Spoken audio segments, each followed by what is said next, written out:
오늘은 한 크게 두 가지 정도 이슈를 좀 말씀을 드리려고 하고 있고요.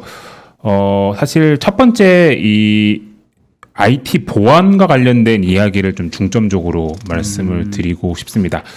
혹시 제가 잘 몰라서 그런데 한국 시장에서도 뭐 IT 보안 기업들, 네트워크 보안 기업들에 대한 관심이 최근에 좀 높은 상황인가요? 어저께인가 급등했었어요. 아, 급등을. 네. 예. 저는 이유는 못 찾았는데 예. 그냥 보고 넘어갔는데 예. 최근에 보안 기업들 어제였는지 오늘였는지 급등했습니다. 예. 네. 아마 그 급등의 요인, 제가 뭐 국내 기업 분석하는 사람은 아니기 때문에 직접적으로 찾기는 어렵겠지만 네. 아마 지난주에 있었던 이 미국과 관련된 보안 이슈 때문이었다라고 뭐 미국뿐만 아니라 글로벌적인 이슈였는데요. 무슨 일이 있었죠? 때문이었다고 볼 수 있을 것 같은데 뭐 지난주 이슈뿐만 아니라 제 기억하기로도 올해 뭐 1분기, 2분기 뭐 올해 작년 12월 뭐 그 이전부터도 지금 전 세계적으로 랜섬웨어 등의 사이버 공격이 어마무시하게 많이 일어나고 있다라고 보시면 될 것 같습니다. 그 수준이 어느 정도 수준이냐면요. 2019년 대비 랜섬웨어 공격이 어느 정도 지금 증가했다라고 2019년 네, 대비 2년 전 대비해서 어느 정도 증가했다라고 지금 그러니까 한번 비율로 몇 프로, 몇 프로? 이러지? 몇 프로? 이 정도 얘기하는 거 보면 한 500% 증가했겠죠. 저는 10배, 1000%. 500% 가까웠습니다. 역시 이게 네, 500%면 거의 맞춘 건데요. 네. 6배 정도 늘어났다라고 네, 이야기를 좋습니다. 하고 있습니다. 2019년도 대비해서 2020년이 3배, 그리고 지금 흘러가는 상황을 봤더니 2021년도에는 작년에 3배 늘었는데 거기서 또 2배가 랜섬웨어 공격이 랜섬웨어라고 하면 많이들 아시겠지만 해커들이 이제 공격을 해서 공격받는 시스템을 마비시키는 거죠. 암호화를 시켜서 꼼짝달싹 못하게 만들어. 그래서 그 상황에서 그 시스템을 풀고 싶으면은 돈 내놔라. 비트코인 받아갑니다. 네. 이게 약간 비트코인 영향도 있지 않을까요? 그 최근에 해킹하면 예. 뭐 현금으로 못 받잖아요. 예전에는 못 받았을 수도 아니면 있죠. 뭐 007 가방에 예. 어디에 두고 그거 되게 어려우니까 좀 안 했는데 이제 해킹만 하고 비트코인으로 네. 받으면 완전 범죄가 될 수 있으니까 맞습니다. 그런 것 좀 있지 않나요? 영향 저는 있다고 보고 있고요. 그래서 랜섬웨어 공격이 어마무시하게 늘었고 하나 뭐 뒷장 먼저 보여드리면요. 그 요즘 뭐 사실 요즘보다는 이것도 몇 년 전부터 이런 트렌드는 있었는데 랜섬웨어 as a 서비스라고 하는 서비스가 있습니다. 블랙마켓에서. 이거는 뭐 하는 서비스죠? 이게 우리가 일반적으로 IT 산업 보실 때 뭐 사스, 뭐 클라우드 기업 보실 때 뭐 네. 사스, 뭐 IaaS, 뭐 파스 이런 기업들 네. 얘기를 많이 하잖아요. 네. 뭐 소프트웨어 as a 서비스, 네. 우리들 뭐 클라우드 기반의 뭐 사스 기업들 뭐 미국에 많이. 근데 이는 뭐 하는 기업이냐면요, 랜섬웨어를 서비스화하는 기업이라고 하기엔 좀 그렇고 집단들이 있습니다. 이게 뭐냐면은 내가 랜섬웨어를 못 만들더라도 그러니까 일반적으로는 내가 뭐 해킹 공격을 하려고 하면은 내가 막 그 해킹 프로그램을 다 짜가지고 막 공격을 해야 된다고 생각하잖아요. 근데 실제로 요 어두운 세계에서는 내가 못 짜더라도 누가 그걸 짜주면은 삽니다. 그래서 약간 무기 파는 것처럼 해커를 외주를 주는 거네요. 외주를 주는 거죠. 그래서 보면은 이게 랜섬웨어 as a 서비스고 뭐 판다, 포세이를 뭐 비트코인으로 판다는 거죠. 보면은. 그리고 요게 그 구조예요. 그러니까 이거를 랜섬웨어를 짜시는 분이 있고 이거를 받으시는 분이 있고 예, 공격을 하면은 만약에 공격 대상한테 돈을 받으면 수금을 하면은 나는 70% 가져가고 이거 짜주신 분은 10에서 30% 드세요.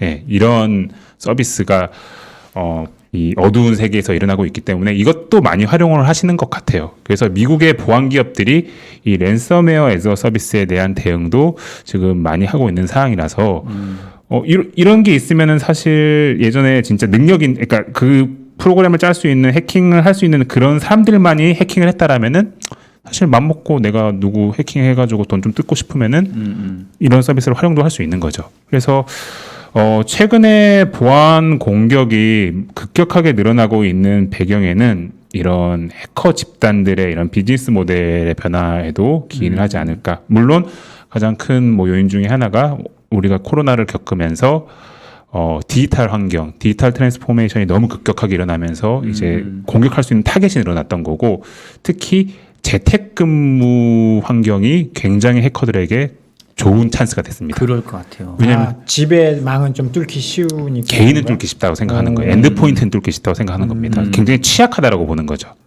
그래서 재택근무 뭐 지난번에 뭐 제가 이 방송에서도 몇 번 말씀드렸던 콜로니얼 파이프라인이라고 하는 미국 송유관 기업들 랜섬웨어 공격 당했거든요. 네.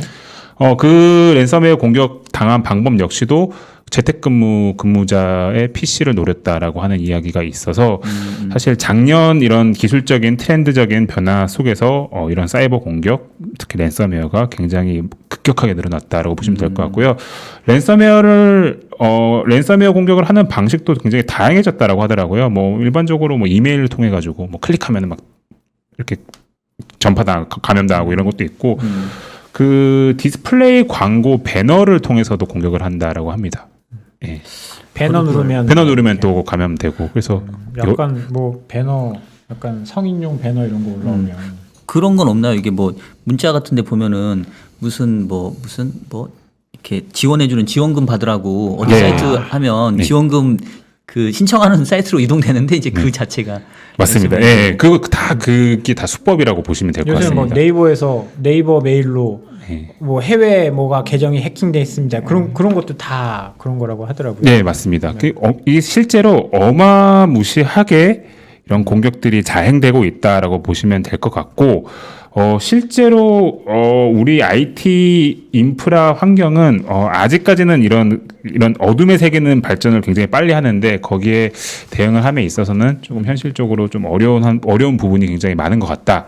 그런 증거들이 최근에 이제 미국에서 계속적으로 나오고 있다라고 보시면 될 것 같아요. 이 시장 성장성은 무지하게 높을 것 같아요. 앞으로 더더욱더. 예, 사실 이게 막 신경을 쓰기 시작한 느낌입니다. IT 물론 IT 보안은 엄청나게 신경을 많이 써왔지만 이게 폭발적으로 좀 가속 성장 시장에 박사님 말씀해 주신 대로 시장의 성장 속도가 이제 좀 불붙기 시작할 수도 있지 않을까라는 느낌이 굉장히 강하게 들고요.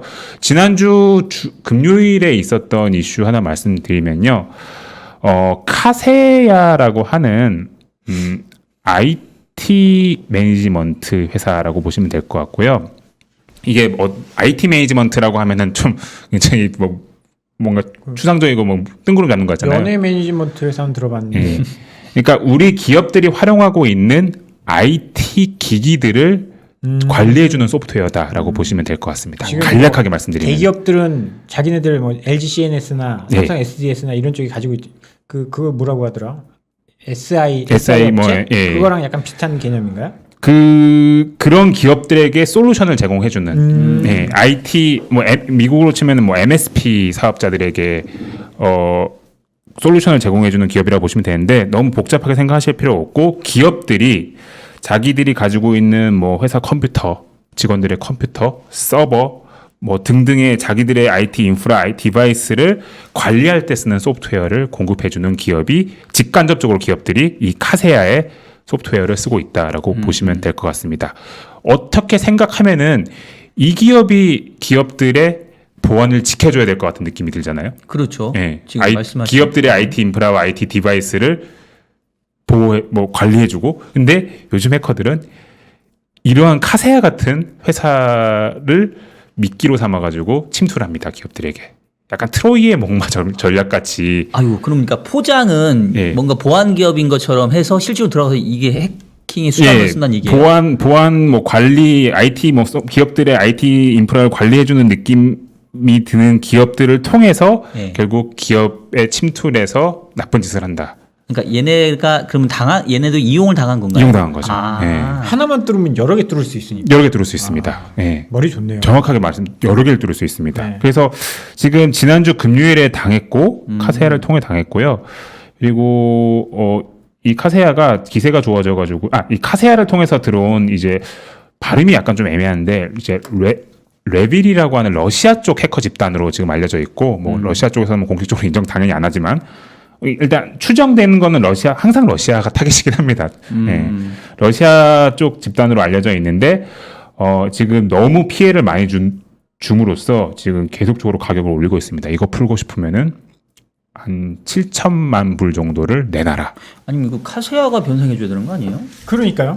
근데 어쨌든 이거를 풀려면은 예, 돈을 줘야 되는 겁니다. 누가 뭐 예. 구상권을 청구하면 예, 어쨌든 간에 이걸 당장 뭘 해야 되니까. 아쉬운 게 기업이니까. 예, 카세아는 진짜 회사의 명운이 달린 이슈거죠. 그러니까 예를 들어서 이런 일이 있는 거예요. 카세아의 솔루션을 직간접적으로 쓰고 있는 이제 쿠비라고 하는 이게 아마 스웨덴 리테일러 유통 업체로 알고 저 있는데 본것 같아. 어디 유럽 여행 같은 데 예. 가면 마트. 굉장히 좀 규모가 큰 회사인데 이 랜섬웨어 공격 당해서 지금 며칠째 매장을 못 열고 있다고 합니다. 포스 시스템이 마비가 됐다고 합니다. 와, 영업 손실이 네, 어마어마하네요. 며칠째 근데 이게 몇 주 걸릴지 모르겠다라고 얘기가 나올 만큼 이 랜섬웨어 공격이 실제로 엄청난 상황이고 이따 말씀드리겠지만 이 카세아 소프트웨어를 통해서 피해를 받은 물론 직접적인 피해는 이 해커 집단이 했지만 피해를 받은 그 비즈니스 사업체가 아마 1,000여 군데 전 세계적으로 봤을 때 국가도 굉장히 다양하게 퍼져 있다고 합니다. 그래서 굉장히 심각한 문제로 인식이 되고 있고요.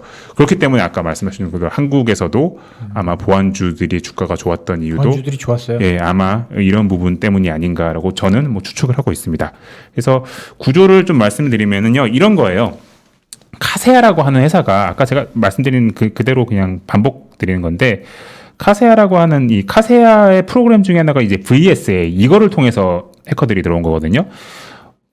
원래 뭐 하는 거냐면요. 이 기업 고객들이 쓰고 있는 이런 다양한 서버, 스토리지, 네트워크, 어플리케이션들을 활용하는 IT 인프라를 모니터링 해주고 이 IT 인프라가 잘 돌아가는지 이상이 없는지 등등을 분석 관리해주는 소프트웨어를 카세아가 이 VSA를 제공해주고 있었습니다. 예. 근데 이게 어떻게 들어오고 있냐면은 근데 이 카세아라는 회사는 항상 그렇겠죠. 자기들이 이 기능을 하기 위해서 더욱더 좋은 버전 업그레이드를 하면은 이런 식으로 계속 업데이트를 해주죠. 예. 계속 우리가 더 좋은 기능을 추가했으니까 업데이트 하세요라고 하죠. 근데 이 해커들이 이 업데이트를 통해서 들어갑니다. 아이고. 예. 그러니까 딱 업데이트를 해버리는 순간 다 당해버리는 거죠. 그래서 아까 말씀드렸듯이 이 마비가 돼버린 거고요.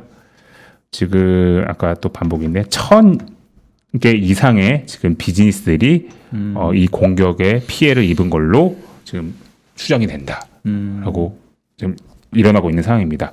그래서 이런 일들이 최근에 너무 비일비재하게 일어나고 있는 상황이기 때문에 약간 제가 개인적으로 조금 의아했던 거는 지금 미국 시장에서는 보안 이슈가 어마무시하게 좀 중요한 이슈로 떠오르고 있는 상황인데 약간 한국에서는 그런 이야기들이 많이 안 나오고 있어서 우리도 인터넷 많이 쓰고 예. 이런 쪽 많이 하는데 그래서 채팅창 보면 비트코인도 털렸다 그런 이야기들이 막 올라오고 있거든요. 네. 이런 것 좀 많이 하시고 사실 현금 많이 안 쓰잖아요. 개인도 다 이제 뭐라고 하죠? 무슨 페이 같은 거 이런 것도 많이 쓰고 그런데 되게 취약할 텐데 우리 주식 시장은 막 이런 엄청 보안 기업이 엄청 큰 기업이 크거나 이런 게 잘 없는 것 같아요. 안랩? 예, 그래서 네. 아주 라지캡 그러니까 기업들이 다 대비가 잘 돼 있어서 그럴 수도 있을 것 같기도 하고 제가 봤을 때는 그게 아니고 뭔가 이렇게 공격해가지고 요구하잖아요. 네. 근데 이게 별로 뜯어먹을 게 없는 거야. 그렇잖아요. 이게 글로벌 기업들은 뜯어먹을 게 있는데 우리 기업들은 이제 글로벌리 활동하는 해커들이 보기에는 아직 한국 시장은 조금은 이렇게 먹을 게 없는 그런 거 있지 삼성을 잘 않나. 모르는 걸까요? 아니면 한글이 어려워서? 코딩은 영어로 하는구나. 여러 가지 이유가 있을 것 같긴 한데 근데 대비는 좀 할 필요가 있지 않을까라는 생각을 이건 우리가 있죠. 이쪽에 너무 문의해. 근데 아직은 이제 안 온 게 근데 이제 한국 시장을 보니까 이거 뜯어먹을 거 있네라는 생각이 들면 이제 우리도 큰일 나겠죠. 근데 경제 규모가 굉장히 큰 나라인데 네. 우리나라도 거기에 대비해서는 대비가 어떻게 되는지는 사실 저는 잘 모릅니다. 근데 어쨌든 대비를 할 필요는 있지 않을까 이런 이슈들을 보니까 그렇죠. 라는 생각을 좀 자꾸 하고 이런 있고요. 방송에서 해커들이 보면 안 되니까 예. 빨리 그렇죠. 좀 다른 이야기로 넘어가기 전에 글로벌 얘기. 제가 예. 박창준님께서 예. 매크로 지표가 뭐냐고 이렇게 질문해 주셨는데 저는 이런 질문 되게 좋다고 예. 생각해요. 매크로 지표가 뭡니까? 경제학 박사님, 네. 경영학 박사님. 네, 거시경제 지표를 얘기하는데 네. 저도 사실 이분한테 커피 쿠폰 드리려고 했는데 오늘 왜 자꾸 이렇게 왜 맞아요? 통해? 왜 자꾸 통해요? 통합니다. 근데 저는 이분과 함께 요거에 답글을 달아주신 김광민 우리 네. 구독자에게도 사이좋게 드리고 싶습니다. 드리고 예. 제가 그 박사님께서 이야기해 주셔서 시티 매크로 서프라이즈 인덱스 찾아봤는데 많이 떨어졌어요. 지금 제로 근처까지 왔습니다. 거의 7월 초에 제로까지 왔다가 지금 살짝 올라가서 뭐 한 10 정도 뭐 한때 정말 우리가 코로나 이후에는 이래도 되나 싶을 정도로 경제 지표가 좋았잖아요. 네. 그때는 260까지 올라갔었는데 지금 10까지 떨어졌어요. 진짜 많이 떨어졌네요. 거의 이제 뭐 피크아웃 뭐 이야기하신 피크아웃 논란이 나올 수 있을 정도로 조금 더 떨어지면 0 밑으로 내려올 수 있을 만큼의 수준이 됐다. 이렇게 말씀을 드리겠고요. 아, 자꾸 끊어서 죄송합니다. 아닙니다. 아유, 좀 중요한 더, 질문을 해주셔가지고 좋았던 것 같고, 그래서 지금 이런 난리 아닌 난리가 지금 벌어지고 있는 것 같습니다. 예, 미국 등의 뭐 주변 국가 같은 경우에는. 근데 이렇게 보시면은 그러면은 전 세계 웬만큼 좀 괜찮은 상장되어 있는 IT 뭐 네트워크 보안 기업들 지금 다 실적도 엄청 좋고 다 막 되게 호황일 것 같은 느낌이 들잖아요. 네. 근데 또 그렇지 않다라는 부분도 역시 좀 말씀을 드리고 싶어요. 왜요? 기업들이 보안 신경 안 쓰나요? 그게 굉장히 선별적으로 나타나고 있어요. 호황인 데는 엄청나게 호황이고요. 약간 그냥 이 환경 속에서도 별로 성장률이 별로 안 나오네라고 하는 기업들도 꽤 많습니다. 그거를 나타내는 표가 지금 보고 계시는 표다라고 보시면 될 것 같습니다. 그래서 이게 미국에 상장되어 있는 보안, IT 보안 기업들을 제가 정리를 해온 거고요. 네. 쭉 보시면 제가 몇 개 정도 했나요? 한 5개 있는데, 그래도 상당 부분 그래도 제가 다 정리를 했다라고 보시면 될 것 지금 같아요. 1위 기업이 크라우드 스트라이크라는 기업인가요? 네, 뭐 1위라고 하기보다는 시총이 제일 큰 기업이고요. 네. 보시면은 아시겠지만 굉장히 확연한 차이가 있습니다. 일단 매출 증가율. 여기 초반 4개 기업은 매출 증가율이 거의 뭐 40-50%. 뭐 요 최근에 상장한 이제 센티넬 1 같은 경우에는 올해 뭐 100% 정도는 증가하지 않을까라고 기대를 하고 있죠. 시총도 굉장히 크죠. 근데 이 하얀색 부분을 보면요. 뭔가 뭐 지금 전 세계적으로 보안 때문에 난리 났다라고 하는데 매출 증가율이 뭐 한 요 정도만 커버하면은 한 자릿수에서 뭐 많아야 한 10% 정도 수준입니다. 시총도 한국 돈으로 한 4에서 6조 정도 사이가 되는 기업이죠. 좀 차별화가 돼 있는 거예요. 양극화가 되게 심하네요. 네, 양극화가 돼 있고요.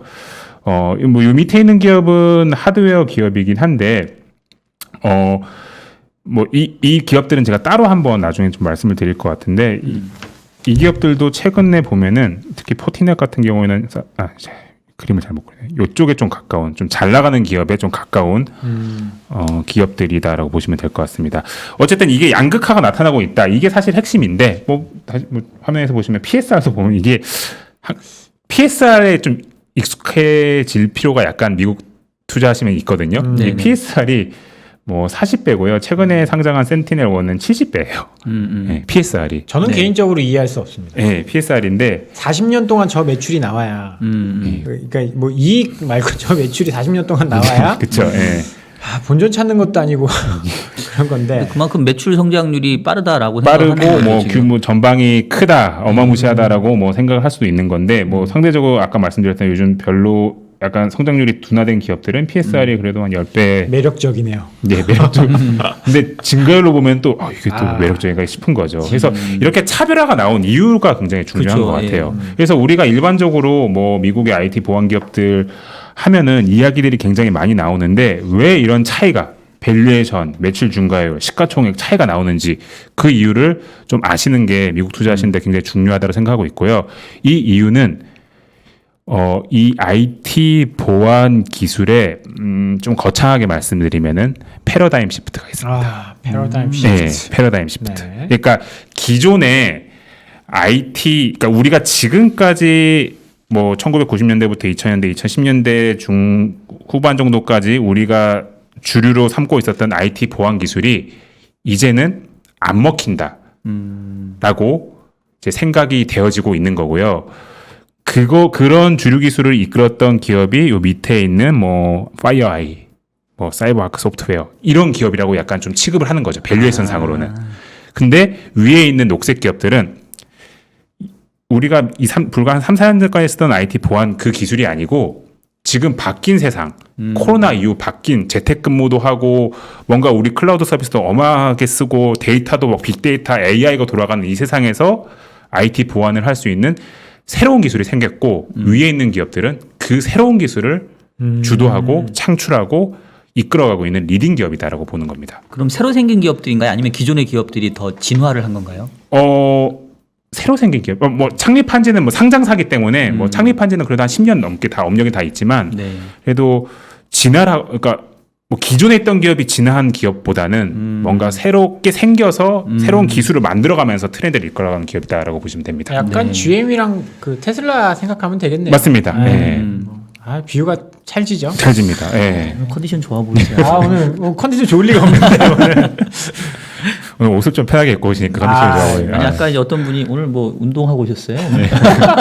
회사에서 바로 왔습니다. 네. 네. 아까 뭐 땀프로 찍고 오시긴 했었는데 어쨌든 그래서 이 차별화가 좀 이런 기술적인 변화 속에서 나타나고 있다라고 보시면 될 것 같고요.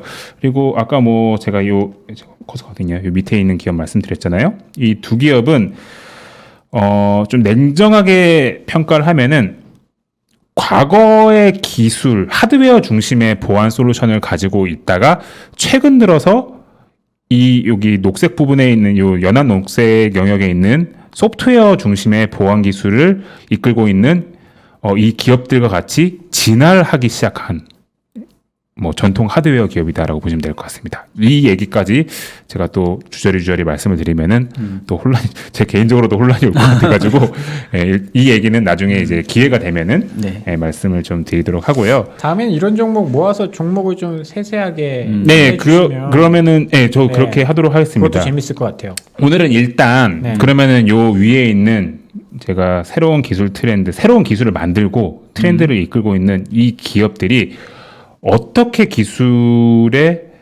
새로운 기술을 만들어냈는지에 대해서 기술적인 부분을 좀 말씀을 드려보도록 하겠습니다. 너무 정신 바짝 차려야겠습니다. 너무 어렵진 않는 거죠? 네. 근데 예. 좀 한번 들어보시면은 네네. 또 정의사님이 굉장히 네. 쉽고 친절하고 이렇게 잘 설명을 해주십니다. 알겠습니다. 그냥 따라가시면 돼요. 부담을 네. 주시는 따라가면 됩니다. 네, 하여튼 말씀을 좀 드려보도록 하겠습니다.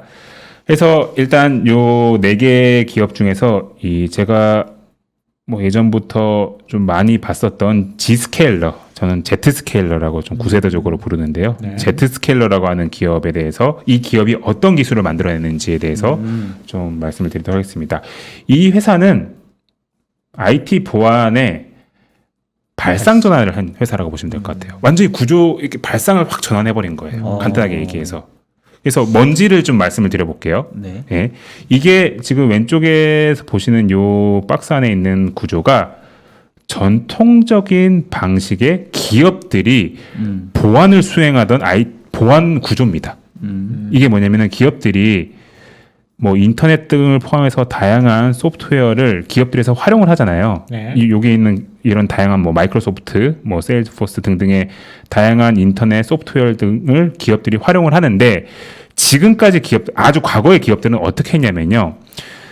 이런 인터넷상에서 떠다니는 이런 소프트웨어들, 외부의 이런 소프트웨어들은 항상 위험에 노출이 되어 있습니다. 그래서 중앙에 아주 큰 문지기를 하나 둡니다. 네, 문지기를 하나 둡니다. 엄청나게 빠방한 보안 장비를 딱 중앙 문지기에 딱 세워놓습니다. 그걸 주로 이제 본사에서 담당을 하죠. 헤드쿼터에서. 그래서 이런 소프트웨어들이 이런 기업들에서 활용이 되는 과정 속에서 이 문지기가 일일이 다 검사를 하는 겁니다. 이상이 있는지. 어렵나요? 너무 저렴한 표현인 것 같은데 혹시 뭐 기도 이렇게 생각하면 되나요? 네. 저랑 똑같은 예. 나이트 생각을 했는데 네, 그렇게 이해하시면 됩니다. 그 문 앞에서 덩치 크신 네. 분들이 네. 물 안 좋은 애들 이렇게 예. 걸러내고 네, 맞습니다. 좋으면 들어가고 이거 우리 잘 모르잖아요, 그쪽은. 전 잘 압니다. 아 그래요? 다 설명을 박사님도 잘하시는 것 같은 느낌이 확 들어가지고 방금 그때 잘 본것 몰라요. 같은데 예. 여기서 아니, TV에서 한국에서. 봤어요. 제가 그래서- 문지기라고 딱 하는 순간 예. 갑자기 미소가 이렇게 저도 이 얘기 할까 말까 했는데 네, 네. 대신해 주셔서 너무 감사해요. 예. 네. 그래서 두고 그리고 이 기업들이 이 문지기를 통해서 이런 소프트웨어들을 활용을 하지만 주로 이 헤드쿼터에서 자기들의 다 지사들을 외부랑 차단을 많이 시킵니다. 그러니까 직접 소통을 하지 못하게끔 만들어 버려서 이렇게 전용망을 막 깔고요. 네. 전용망을 깔고 우리 이 본사를 통해서 우리 대부분 소통을 하고 리스크를 너희가 지지 마라고 합니다. 이게 간단하게 생각해 보시면은 남자분들은 군대 갔다 오셨으면은 이해하시기 쉬운 게 그 뭐죠? 인트라넷? 네네네. 인트라넷. 네, 회사도 인트라넷 같은 게 회사도 있잖아요. 있잖아요. 네. 네. 사내에서만 쓸 수 있어요. 하나의 인트라넷은 내부적으로만 소통 가능하잖아요. 네. 이게 외부적으로 나갈 수가 없잖아요. 네. 예, 여전히 이런 방식으로 우리가 보안을 지키고 있다라고 이해를 하시면 됩니다. 근데 이게 최근 2, 3년 사이에 IT 산업에 좀 기술적인 변화가 굉장히 많잖아요. 우리가 클라우드 서비스도 많이 쓰고 데이터도 너무 왔다 갔다 거리고 그리고 우리가 코로나를 계기로 재택근무도 막 많이 일어나고 있는 거잖아요. 네. 그러니까 이게 요 예를 하나 들어버릴게요. 저희가 이렇게 사무실별로 브랜치, 사무실 지사들을 뭐 예를 들어서 한 6개 정도를 가지고 우리가 사업을 하고 있다가 이 회사가 갑자기 전 직원이 재택근무를 해야 되는 겁니다. 네. 이건 좀 극단적이고 이론적인 얘기는 합니다. 네. 그러면은 갑자기 나는 사실 이 헤드쿼터 입장에서는 6개의 브런치 지사 갑자기 점심 네. 6개의 이 지사만 보안 관리를 하면 됐었는데 갑자기 직원들의 집마다 이렇게 다 일을 하는 공간이 돼버리는 거예요. 예. 그리고 이런 직원들의 이런 집마다 다 이런 소프트웨어를 다 쓰게 된 겁니다.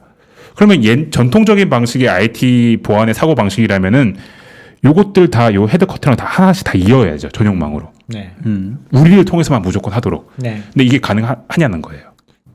너무 직원이 많아지면 많아지면 어렵겠죠. 불가능하죠. 네, 재택근무 환경에서는 절대 불가능하죠. 그리고 뭐 이런 지사들 입장에서도 예전에는 우리가 활용했던 데이터라든지 이럴 때 썼던 솔루션들이 한정이 돼 있었다라고 하면은 지금 뭐 이런 클라우드 시대라든지 AI, 빅데이터 시대에서는 이게 너무 많은 데이터들이 서로 왔다 갔다 주고받고 외부 내부 왔다 갔다 하고요. 그리고 기능과 권한을 서로 실시간으로 변경을 해주는 경우도 굉장히 많아집니다. 그러니까 간단히 얘기해서 굉장히 우리가 활용하고 있는 IT 인프라의 환경이 너무 유연해져 버리는 거예요. 유연해져야 되는 겁니다. 근데 보안을 하는 방식은 전혀 유연하지가 않죠.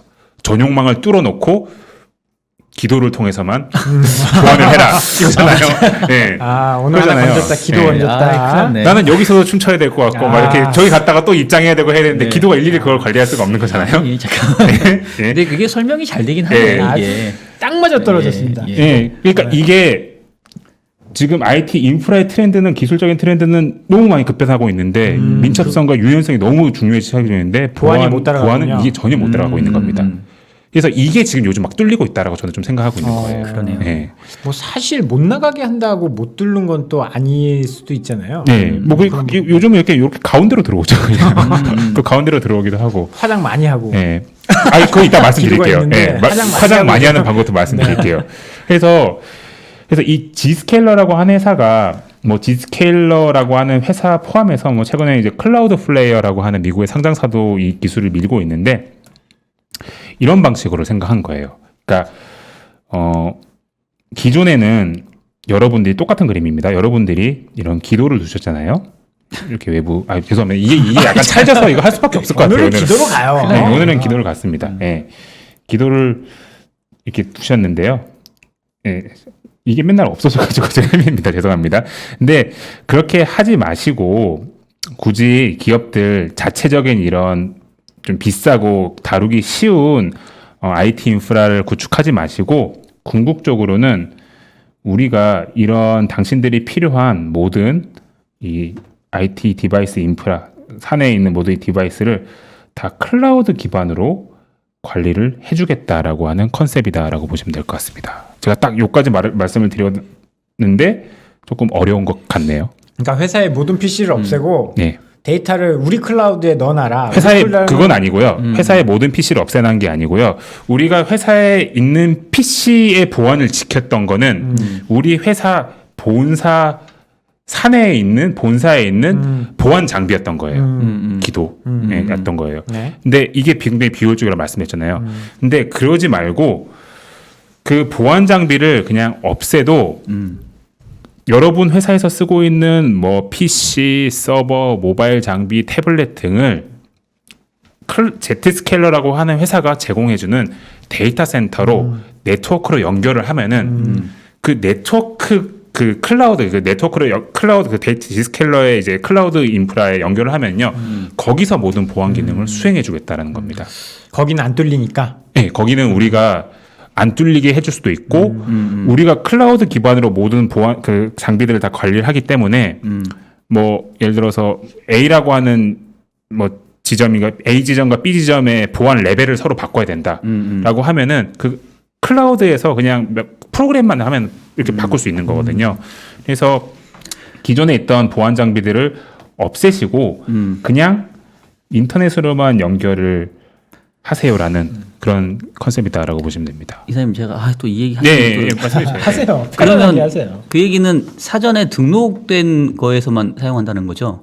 클라우드에 등록되어 있는. 클라우드에 등록만 하면 되는 겁니다. 등록만 하면 되는 클라우드에 거죠. 등록만 하면 끝인 겁니다. 그러니까 회원제? 간단하게 얘기하면 회원제야. 회원제. 그러니까 옛날에 나 이거 너무 이상한데. 예. 그러니까 옛날에는 기도가 안에 있어서 이렇게 예. 그 출입 뭐 신분증 검사하고 뭐 죄송하지만 안 돼요 했는데 지금은 그럴 필요가 없는 거예요. 왜냐하면 회원 등록된 사람만 받는 거지. 맞습니다. 그러니까 기도가 필요 없는 거죠. 근데 그게 왜 이상해요? 회원제 너무- 골프장 생각하신 거 아니에요? 너무 시스템 내가 다른 잘하는 거 것처럼. 다른 거 생각하셨나? 네. 그러니까 이제 그 회원 가입한 사람만 왔다 갔다 할 수 있게 하니까 어떤 데 회원인지는 제가 잘 모르긴 하는데 비회원인 사람은 못 들어가니까 보안이 철저하게 지켜진다. 예. 거기서 무슨 짓을 해도 괜찮죠? 아니 왜 또? 예. 아닌가요? 아니 네. 뭐, 그냥 간단하게 생각하시면 돼요. 그러니까 우리가 클라우드 서비스를 쓰고 있다. 뭐 예를 들어서 클라우드 스토리지 서비스를 쓰고 있다라고 하면은 우리가 사실 우리가 우리 하드웨어에 막 사진 뭐 동영상 파일을 저장하면은 이걸 하드웨어를 엄청 신경을 써야 되는 거잖아요. 네. 근데 우리가 클라우드에 그런 것들을 저장하면은 사실 저쪽에서 무슨 일이 벌어지고 있는지는 신경 안 쓰고 우리는 저장만 하면 되는 거잖아요. 보안도 그런 컨셉이다라고 보시면 될 것 같습니다. 그냥 우리가 일일이 다 하나하나씩 아이고 죄송합니다. 이렇게 보안 장비들을 다 세팅을 하고 뭐 관리를 하는 이런 비효율적인 방식이 아니고 이런 전문적으로 보안을 하는 클라우드 서비스 사업자가 있으니 너희들의 IT 인프라를 다 우리에게 우리 서비스 클라우드 데이터 센터에 연결만 하면은 그렇지. 완벽한 보안을 그러니까 전용선을 없애준다, 제거해준다. 그렇지. 미리 사전 등록. 네, 근데 이게 다이렉트한 인터넷 환경이 되지만 여기서 모든 거를 다 통제를 하기 때문에 통제를 하기 때문에 전문 클라우드 서비스 업체들에게 이 보안을 맡긴다라고 보시면 될 것 같습니다. 그래서 간략하게 또 정리를 드리면은 이거 보시면 기존의 구조와 완전히 발상의 전환이 일어난 거죠. 하드웨어를 없애버려. 완전 달라진. 당신들의 보안 하드웨어를 없애도 더욱더 효율적이고 좋고 민첩한 보안 기능을 수행할 수 있다라는 거죠. 그러니까 간단하게 지금 클라우드 환경이 되다 보니까 보안도 클라우드 환경이 된다 정도로 간단하게 이해하셔도 될 것 같습니다.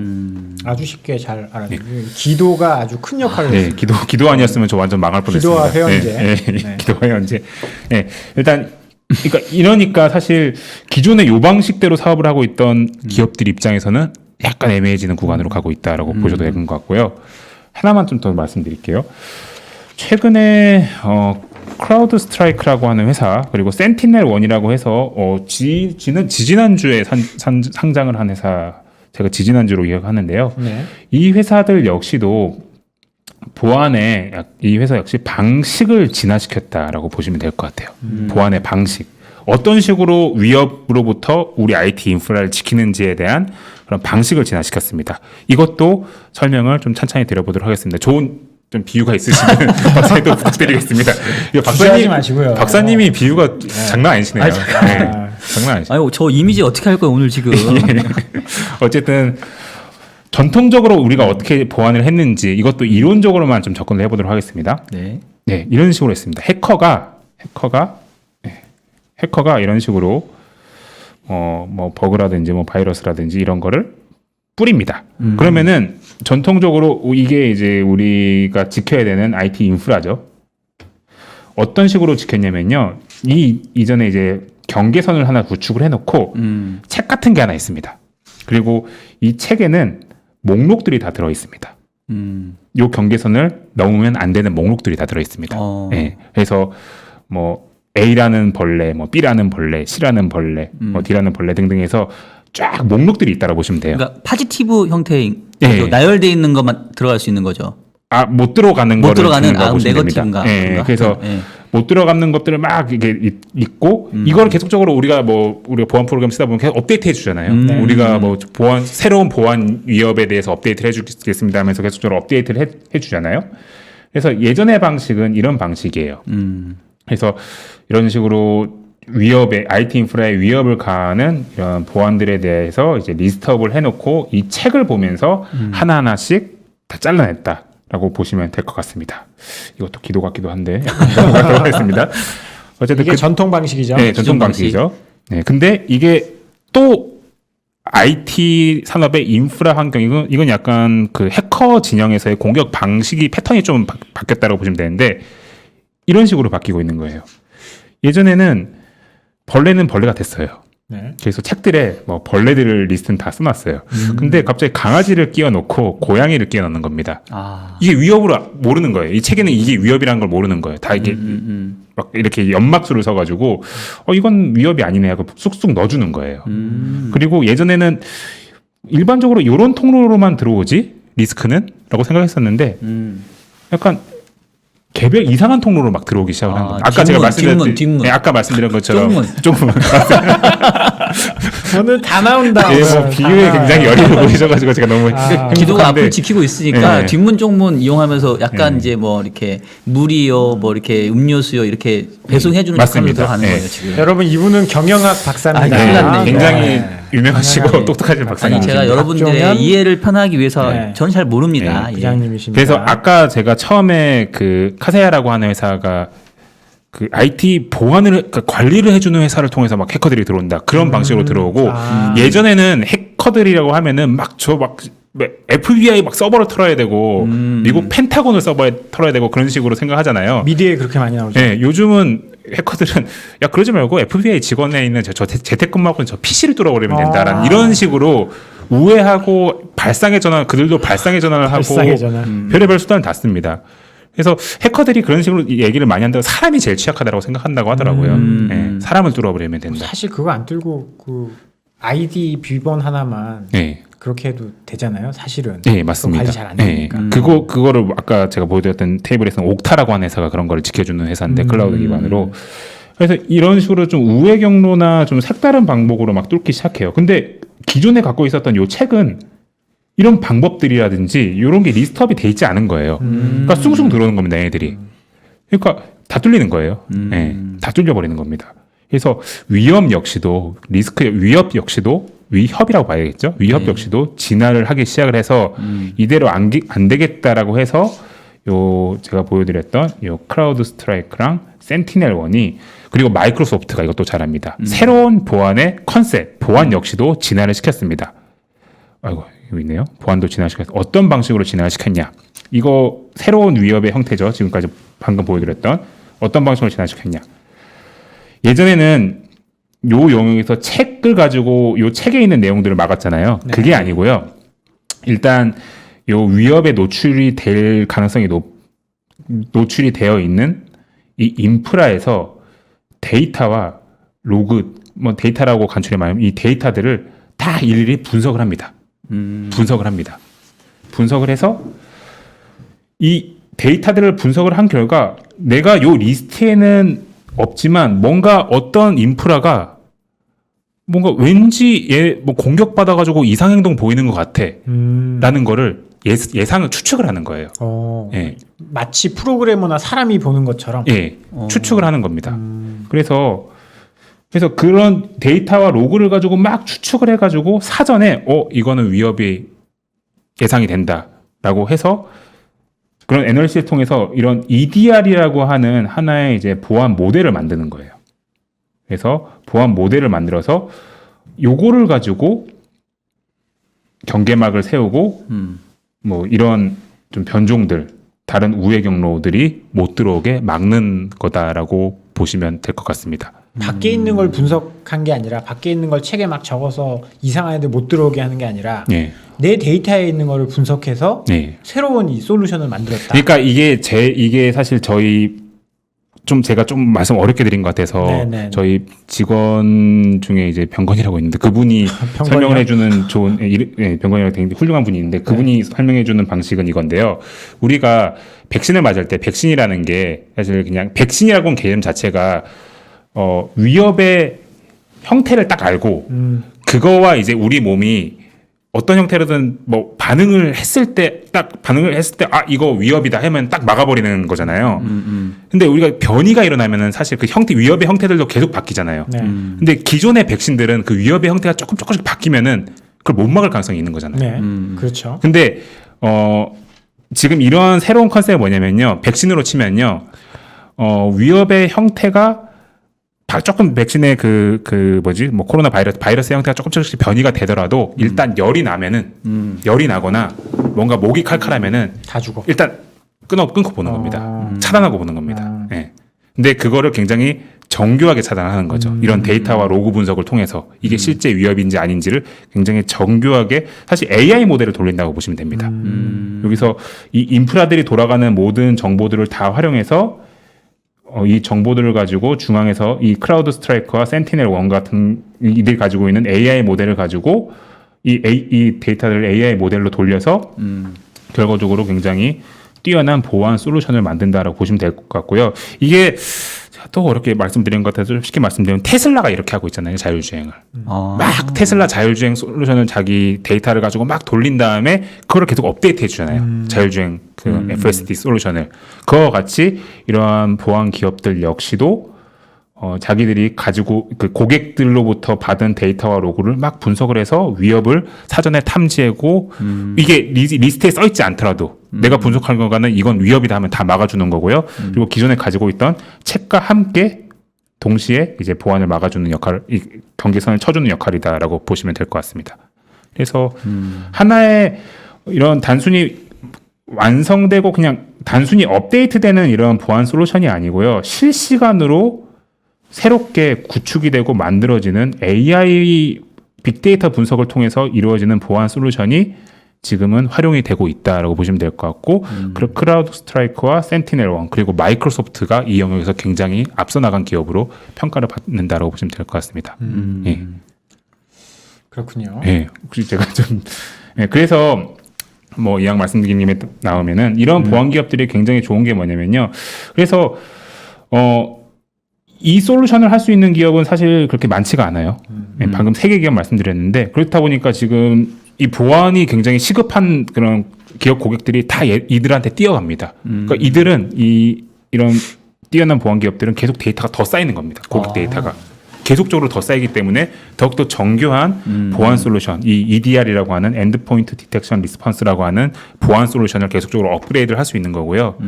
그래서 뭐 약간의 빅데이터 AI 기술을 활용한 클라우드 보안 기업이다라고 보시면 될 것 같습니다. 그래서 이렇듯이 보안 역시도 기술이 진화하고 있다 정도의 좀 말씀. 그래서 요거를 할 수 있는 기업이 지금 밸류에이션 리레이팅을 확 받고 있는 거고 매출 성장이 되는 거고 요거에 대응을 못하는 기업들은 아까 보셨듯이 약간 좀 성장률이 정체 이런 좋은 뭐 방 속에서도 성장률이 정체가 되는 모습을 좀 보이고 있다라고 뭐 이해하셔도 될 것 같습니다. 그래서 뭐 오늘은 뭐 이왕 뭐 클라우드 기업, 보안 기업들 이야기를 드리는 김에 그냥 이런 걸 좀 정리를 좀 드리는 게 맞는 것 같아서. 네네. 예. 오늘 되게 저는 사실 좀 이쪽 분야 제가 IT 쪽에 되게 약하거든요. 네네. 그래서 좀 생소했지만 재밌었는데 갑자기 드는 생각이 이게 뭐 해커를 잡는 뭐 이런 경우도 있는데 혹시나 음모론적으로 이런 거 하는 분들이 따로 막 해킹하고 이러고 그러진 않겠죠? 그건 진짜 어려운 질문입니다. 그러니까 이제 왠지 서로 통할 것 같은 느낌이. 그러니까 이런 거를 하시는 분들은 프로그래밍을 원래 이렇게 같이 공부하셨던 분들 아닐까 싶기도 하고. 약간 동전의 앞면과 뒷면일 수도 있을 것 같은데 그렇게 만약에 할 경우 리스크가 너무 크잖아요. 아직 저런 기업이 뚫린 그런 사례는 없는 거죠. 지금 말씀하신 그 기업들. 뭐 뚫린 사례가 없다라고 보기는 어려울 것 같고. 예를 들어서 클라우드가 뚫려버리면 끝인 거잖아요, 그냥. 그렇지 않나요? 그럴 가능성은 뭐 지금 높지 않다라고는 하지만. 뭐 클라우드가 뭐 뚫리는 경우도 있고 하지만 사실 클라우드에 저장되어 있는 파일들이나 데이터들도 한 2, 3중에 이제 암호화 장치도 있고 하다 보니까 그게 뚫렸다고 해서 끝나는 건 아니에요. 네, 사실 환경이 이렇게 IT 인프라의 환경이 기업마다 뭐 너무 다 다양하기 때문에 그건 쉽진 않은데 아까 뭐 제가 말씀드리고 싶은 거는 너무 이 인프라의 환경이 너무 많이 바뀌어 있기 때문에 최근 들어서 그 코로나를 계기로 해서 더욱더 너무 급격하게 바뀌고 있는 상황 속에서 레거시, 그러니까 전통적인 IT 보안 기술의 한계가 지금 드러나고 있고 그 한계를 이미 뛰어넘은 기업들은 이렇게 PSR이 높은 40배 밸류에이션을 받고 있는 상황이다. 정 회사님 제가 대신 질문 하나 드릴게요. 맞습니다. 유진 킴께서 질문해 주신 건데 지금 이제 채팅창에 팔란티어 얘기가 사실 좀 계속 있었거든요. 그 팔란티어가 빅데이터 기업으로 알고 있는데 보안 쪽도 전문 분야인지 궁금합니다. 이렇게 팔란티어는 맞습니다. 그러니까 결국은 요 아까 뭐 이게 완전히 동일하진 않겠지만 크라우드 스트라이크랑 센티넬 1은 고객들의 데이터를 기반으로 보안에 최적화된 솔루션을 빅데이터를 돌려서 만들어주는 거다라고 제가 간략하게 말씀드렸잖아요. 이제 팔란티어 역시도 그렇게 고객들의 데이터나 활용할 수 있는 모든 정보들을 가지고 그들이 가지고 있는 AI와 빅데이터 모델을 돌려서 최적의 솔루션을 잡아주는 겁니다. 근데 팔란티어 같은 경우에는 보안을 원하는 고객들에게도 보안 서비스를 제공해 소프트웨어를 주기도 하지만 뭐 보안 이외에 다양한 영역에도 다 솔루션을 공급해주기 때문에 보안 기능을 하는 회사지만 사실 보안 이외에 다양한 영역에서도 좀 사업적인 익스포저가 있다, 노출도가 있다 정도로 이해해 주시면 될 것 같습니다. 네. 그래서 결국은 데이터를 어떤 식으로 분석을 하고 이거를 어떤 식으로 세련되게 이제 정리를 하고 분석을 하고 그거를 솔루션으로서 도출할 수 있는 능력이 사실 핵심인 것. 사실 미국의 소프트웨어 기업들은 사실 제가 방금 말씀드렸던 이 부분을 잘하는 기업들이 사실 지금 약간 뭐 속말로 짱 먹고 있다라고도 보셔도 될 것 같습니다. 그래서 보안 쪽에서는 뭐 제가 너무 많이 강조했는데 이쪽이고요. 이 영역에 있는 친구들은 사실 요 정도 느낌까지는 좀 밸류에이션이 좀 리레이팅을 받기가 좀 어려운 환경에 있는 것 같고 노비포와 같은 회사는 좀 재밌어요. 이게 아까 제가 말씀드린 것처럼 이 회사의 모토라고 해야 되나요? 뭐냐면요. 기업들의 보안에서 가장 취약한 것은 직원들이다라고 이야기를 합니다. 그러니까 결국 직원들이 맨날 재택근무해서 맨날 이상한 사이트 들어가고 이메일도 막 대충 클릭하다가 막 보안 다 뚫리고 한다는 거예요. 그래서 이 노비포라고 하는 회사는 뭐 하는 회사냐면요. 직원 교육하는 데인가요? 우리가 민방위 훈련하듯이 보안 훈련 시키는 겁니다.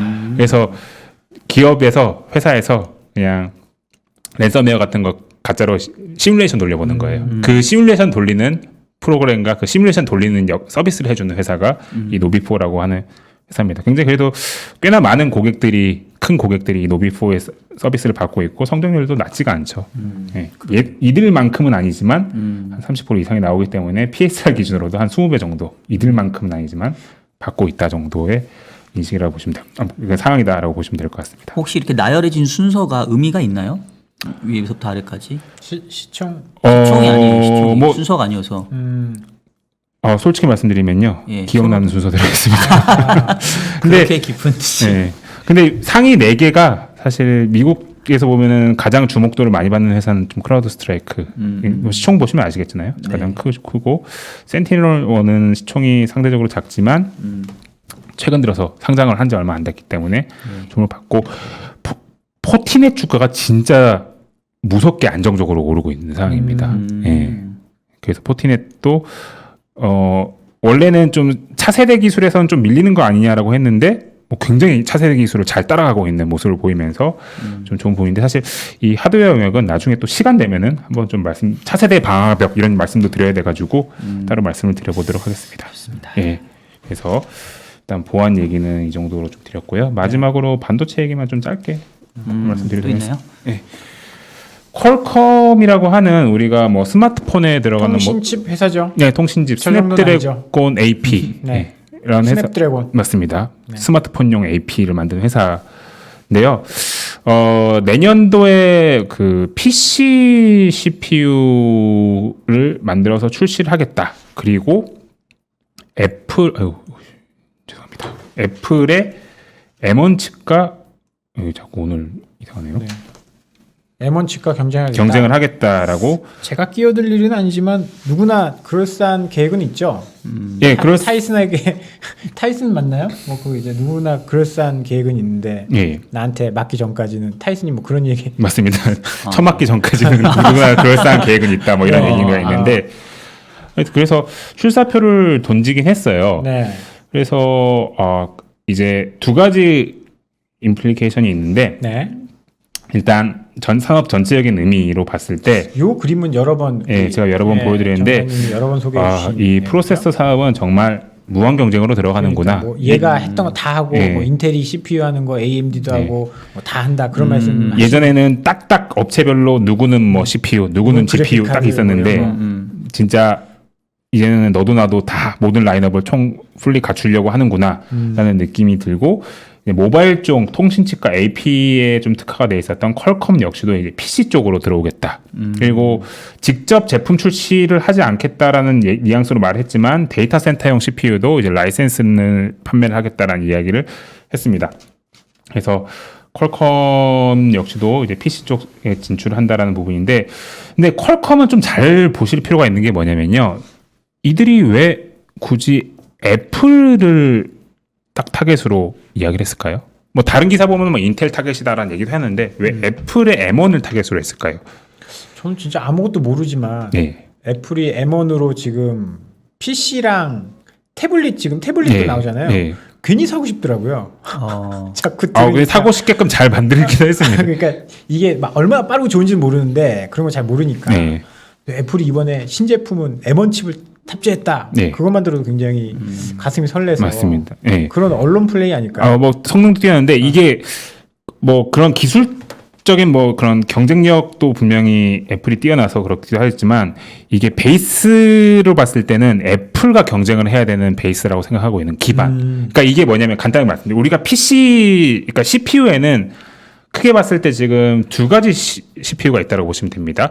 X86이라고 하는 CPU, 인텔과 AMD가 주로 만드는 CPU가 있고 우리가 아까도 2부에서 얘기가 나왔던 암홀딩스의 암 아키텍처 기반의 CPU가 있다라고 아실 수 있을 것 같아요. 근데 우리가 이때까지 봤을 때 혹시 박사님이나 뭐 장님 컴퓨터 사셨을 때 다 X86 기반의 CPU 컴퓨터를 사셨을 거예요.